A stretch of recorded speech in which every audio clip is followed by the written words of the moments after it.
Bonjour, bonjour à toutes et à tous. Nous sommes aujourd'hui le vendredi 21 décembre et c'est un jour un peu particulier parce que c'est assez rigolo. C'est le jour en fait le plus court de l'année dans l'hémisphère nord et c'est le jour le plus long dans l'hémisphère sud où se trouvent eh bien donc les premiers concurrents enfin tous les concurrents en fait de la Golden Globe Race, à commencer par Jean-Luc. On va y revenir assez rapidement. Mais disons que l'information principale de la semaine, c'est quand même le troisième passage du Cap Horn par notre ami estonien Uku Randma, voilà, qui est en train de remonter en ce moment le long des îles Falkland. Alors lui, c'est assez marrant, il a choisi une stratégie un petit peu différente des deux premiers concurrents que sont Jean-Luc et Mark Slatz. Et lui, il prend une route un petit peu plus est parce que, bon, visiblement, il a constaté que le passage de Mark Slatz dans les vents de face était un petit peu compliqué. Et donc, lui, il espère, en passant un petit peu plus, en faisant une route un petit peu plus vers l'est, eh ben d'enrouler un petit peu ces vents de face et de faire un passage un peu plus facile. Il y a beaucoup d'incertitudes quant à cette stratégie, mais en tout cas, voilà, pour l'instant, il espère que le scénario sera un peu moins compliqué pour lui et qu'il avancera un peu plus facilement vers le nord. Si on s'intéresse maintenant à l'arrière de la flotte, bah c'est Tapio, notre ami Tapio Lehtinen. Lui c'est assez rigolo parce que il a en fait essayé aujourd'hui, alors on n'a pas toutes les informations le concernant, mais en tout cas c'était ce qu'il voulait faire aujourd'hui, mettre en place un petit système. Il voulait s'accrocher à un baudrier et commencer à essayer de gratter les bernacles qui sont sur la coque de son bateau et qui le ralentissent depuis longtemps maintenant. Il avait voulu le faire avant, mais il était assez effrayé à l'idée d'être entouré de requins qu'il avait aperçus, etc. Donc pour l'instant, il a mis en place un système qui va lui permettre de se maintenir au-dessus de la ligne de flottaison du bateau. Et avec un manche et un système de grattoir, il va essayer d'enlever toutes les bernacles qui sont sur le bateau et pour retrouver le plein potentiel de vitesse de son bateau. Pour l'instant, il navigue dans des conditions relativement calmes. Il est toujours en limite de la zone interdite de navigation qu'il longe comme ça et en progressant doucement vers l'est. Voilà, donc là, c'est la situation de Tapio à l'heure actuelle, voilà, celle d'un équilibriste qui essaie d'enlever les bernacles qui sont sur la coque de son bateau. Si on avance un petit peu plus près, donc là, on s'approche de...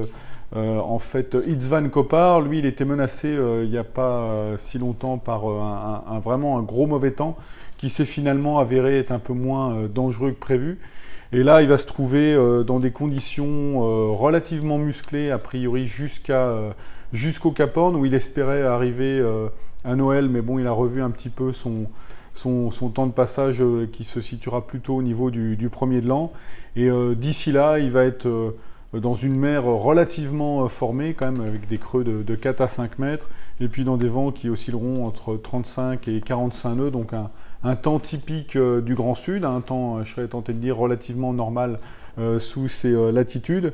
Donc du temps musclé, mais qui n'est pas surprenant dans ces zones-là. Et en tout cas, a priori, il devrait éviter des gros coups de vent. Donc voilà, il devrait être poussé vers le Cap Horn donc, et y arriver aux alentours du 1er janvier, ce qui sera quand même une belle façon de démarrer l'année 2019.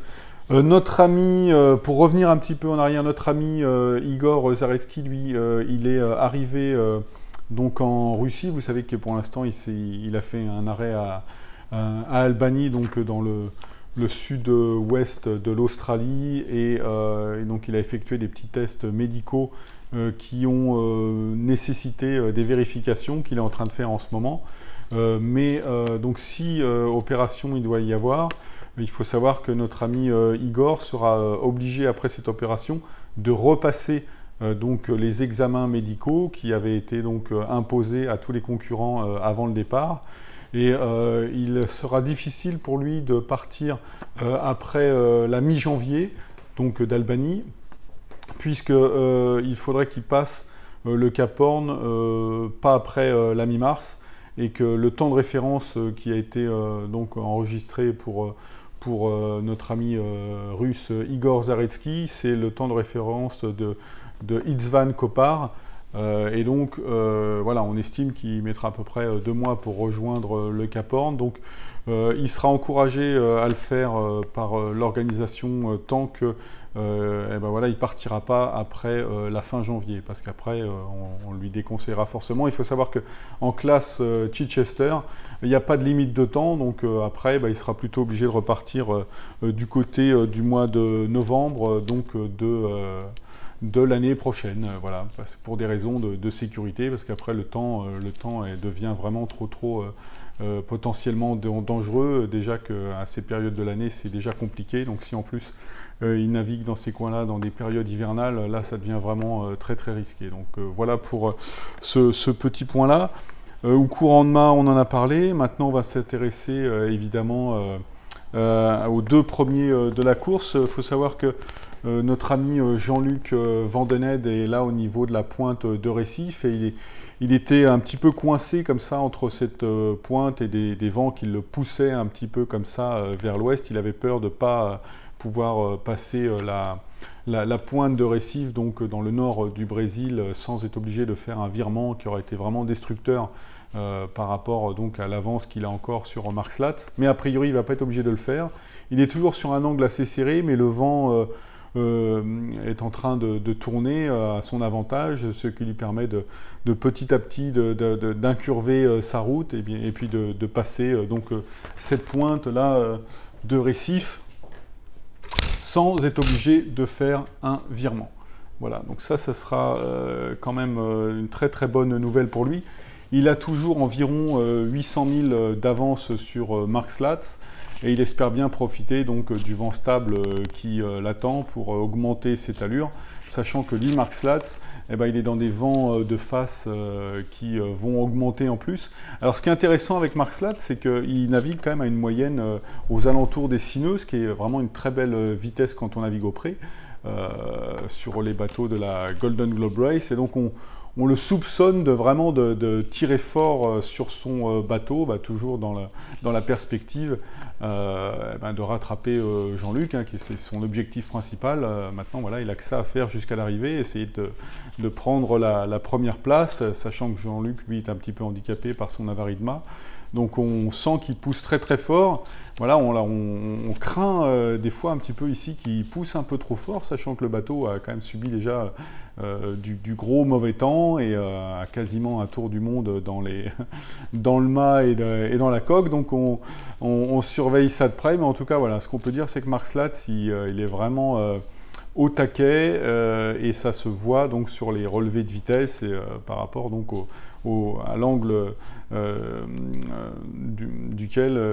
par rapport auquel il est du vent. Donc ça c'est quelque chose qui nous indique que Mark Slatz il est à fond et qu'il est vraiment en course pour essayer de rattraper notre ami Jean-Luc. Sinon, au niveau des nouvelles des derniers concurrents, la nouvelle aussi qui est intéressante, c'est que Suzy est revenue chez elle, et donc elle va pouvoir passer les fêtes en famille.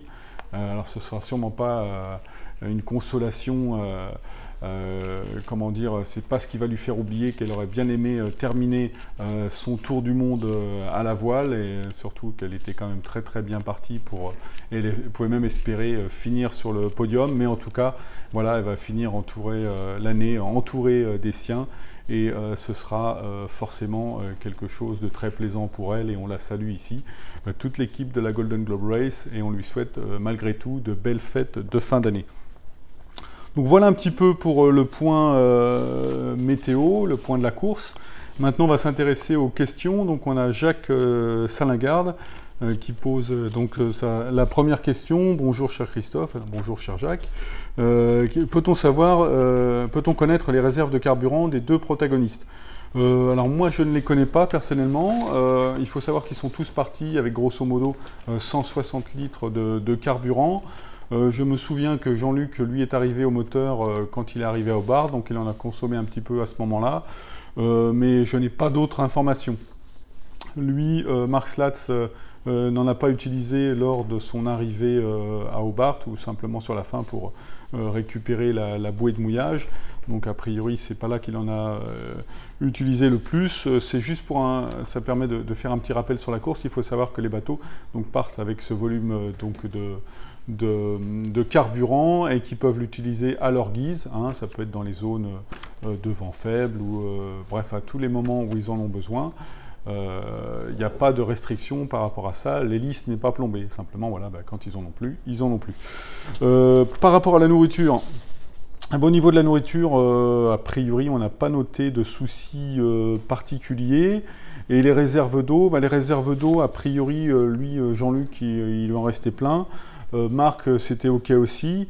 Itzvan, lui, il en a récupéré suffisamment pour aller au moins jusqu'au Horn dans des bonnes conditions. Après, il faudra qu'il s'en reprocure donc, avec la pluie, avec tous les systèmes de récupération dont il dispose.